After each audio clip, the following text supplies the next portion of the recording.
ससुर तुमको देखने आए हैं, ससुर तुम्हारे देखने आए हैं, इसलिए मैं तुम्हारी तंगी कर रही हूँ। कहा माता ससुर क्या है? कहा बेटी जिससे हम तुम्हारा विवाह बना है तो हमारे जो है एक संसारिक नाता है, फिर तुम अपने पति के साथ चली जाओ, तुम्हारा विवाह हो जाए। सबरी ने कहा फिर क्या होगा माता? कहा जब तुम चली जाओगी तो तुम्हारे बच्चे होंगे।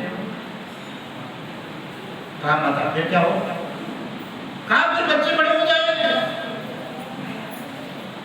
कहा माता फिर क्या होगा? कहा फिर तुम सयानी हो जाओगी, बच्चों का विवाह करोगे। कहा फिर माता क्या होगा? कहा फिर तुम मर जाओगे।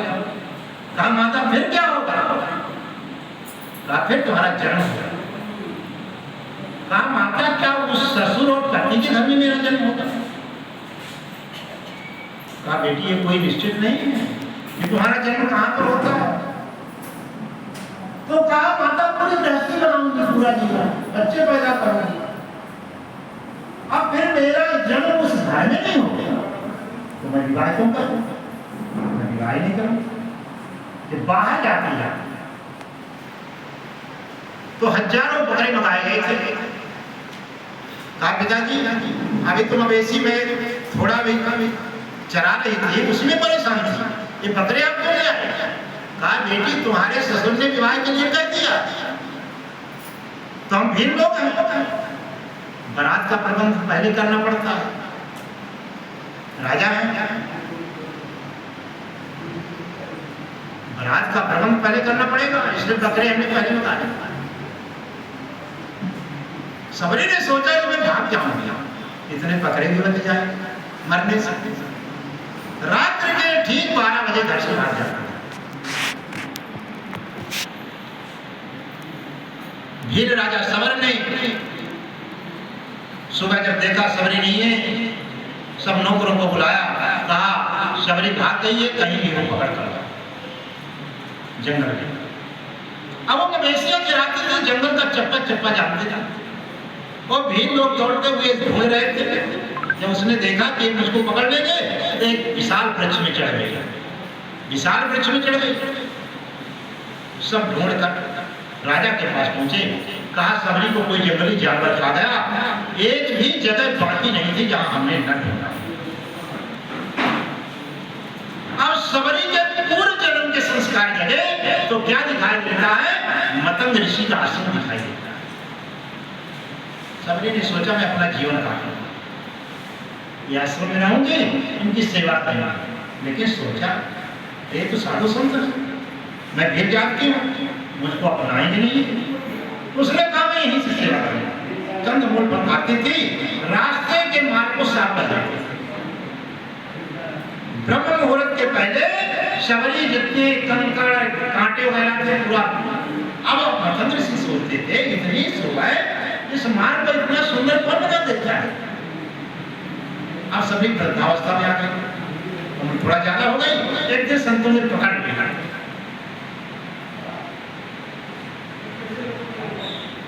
बड़े जब उम्र बढ़ जाती समय लगने लगता, पकड़ लिया। संतों ने कहा ये तो भील जात की है, स्नानी संध्या सब कुछ नष्ट कर दिया। मतंग ऋषि ने कहा नहीं, अब एक पूर्ण संत है, इतने वर्षों तक हमको हमारी सेवा किया है। सब लोगों ने कहा गुरु जी का पिता पढ़ने का परेशान हो गए।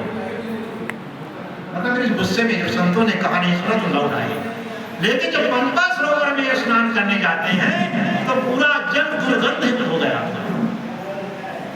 आकर मतंग ऋषि को पूछा, मतंग ऋषि ने कहा मैं तो पहले जानता था ऐसा होगा, तुमने एक महान संत महिला का अपमान किया है, उसको बुलाओ। सब लोग जाते हैं, सबरी को आश्रम मिला। मतंग ऋषि ने कहा सबरी के सब लोग चरण धो, सबरी के चरण धो। सबरी ने कहा नहीं आप संत हैं, मुझको पाप लगेगा, मैं चरण नहीं धुलाऊंगी। सबरी ने कहा मैं चरण नहीं धुला सकता। मतंग ऋषि ने कहा बेटी तुमको कोई पाप नहीं, तुम इनसे ज्यादा ऊंचाई पर हो, तुम्हें ज्यादा भक्ति है इन संतों से। मतंग ऋषि ने कहा इसका चरणामृत जब तक पंपा सरोवर में नहीं डालोगे तो जल निर्मल नहीं बनेगा, आपको दुर्गंध युक्त ही जल मिलेगा। सबरी ने चरण धुलाए और जैसे चरणामृत पंपा सरोवर में डाला गया उन्हें जल पूरा निर्मल हो गया। तब से सबरी का बड़ा सम्मान होने लगा। सबरी ने से मतंग ऋषि ने बुलाया, कहा बेटी अब मेरा कागज पूर्ण हो रहा है, अब मुझको यहां से छोड़ना पड़ेगा, जाना पड़ेगा, मेरे मृत्यु का समय आ गया, लेकिन तुम इस आश्रम मत छोड़ना, भगवान राम तुम्हें नहीं दर्शन देने आए। सबरी ने कहा मैं तो स्कूल गई नहीं, कोई मंत्र जप मुझसे बनता नहीं, साधु संत लोग तो घंटों स्तुति करते हैं, मुझको नाम के अलावा कुछ नहीं बनता भगवान।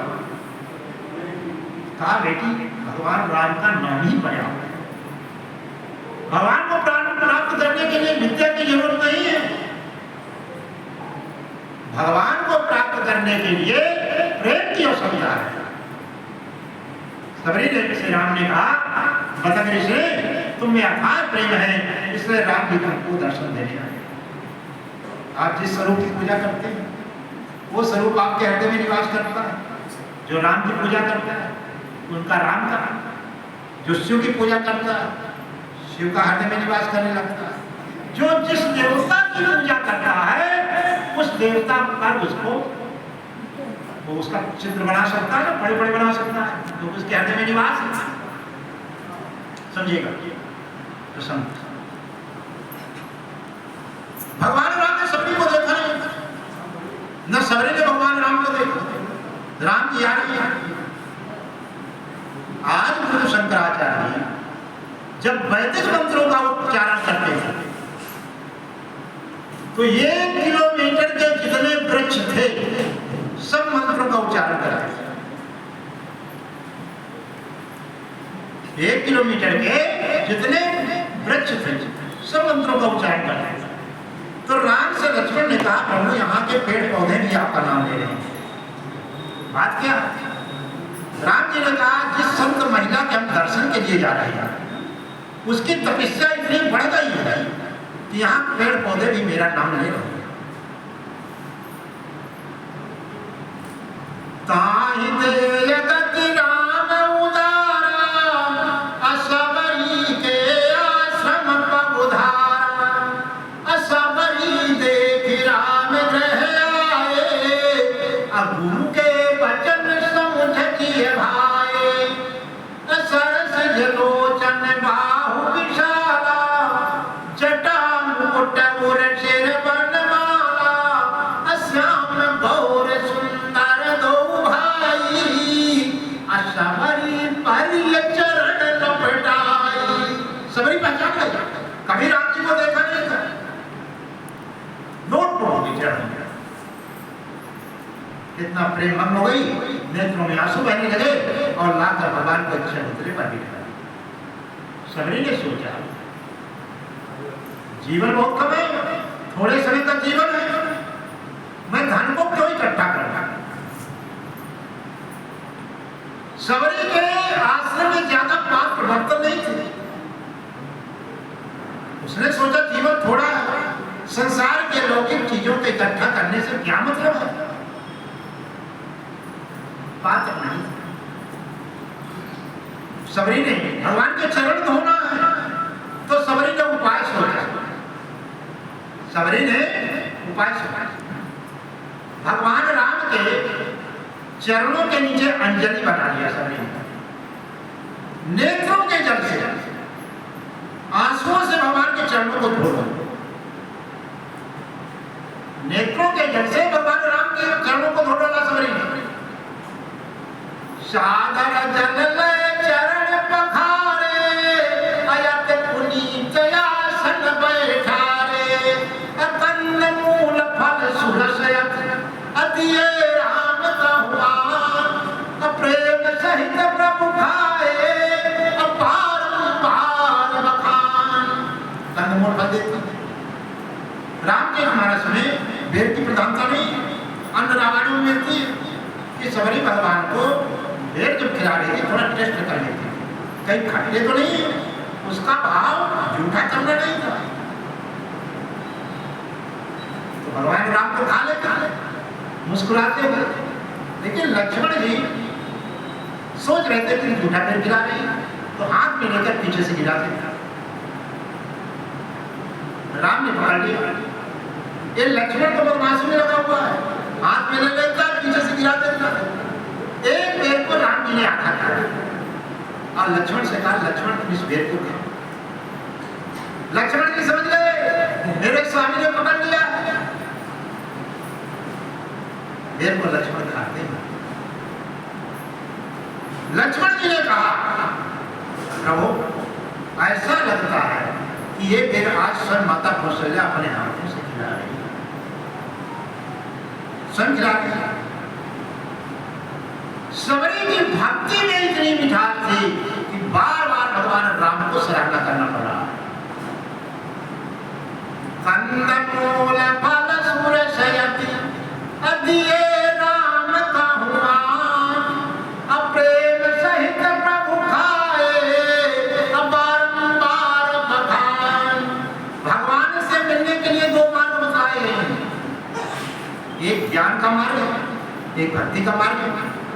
दोनों के रास्ते अलग अलग हैं, लेकिन मिलने का स्थान एक है। मिलने का स्थान एक है।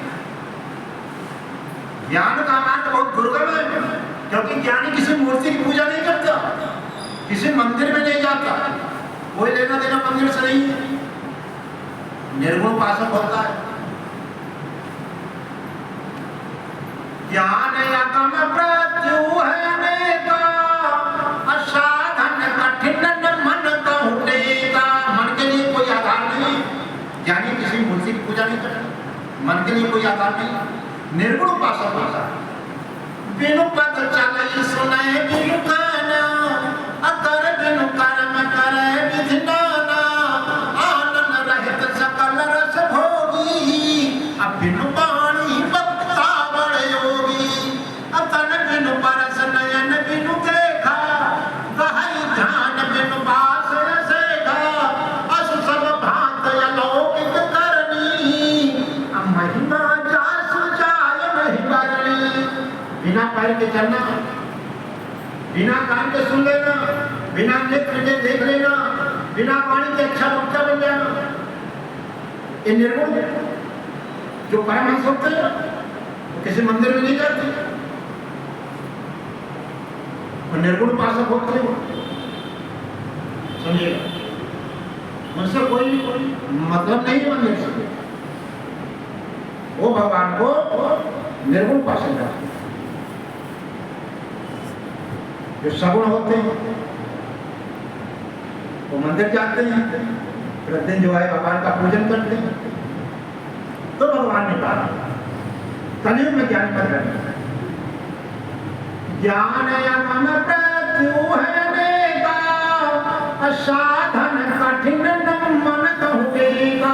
मन के लिए कोई आधार नहीं, सगुण वाले को आधार है राम जी का, कृष्ण जी का, शिव जी का, सामने मूर्ति रख दिया आपने, पूजन शुरू कर दिया, उनके लिए आधार नहीं, ज्ञानी के लिए।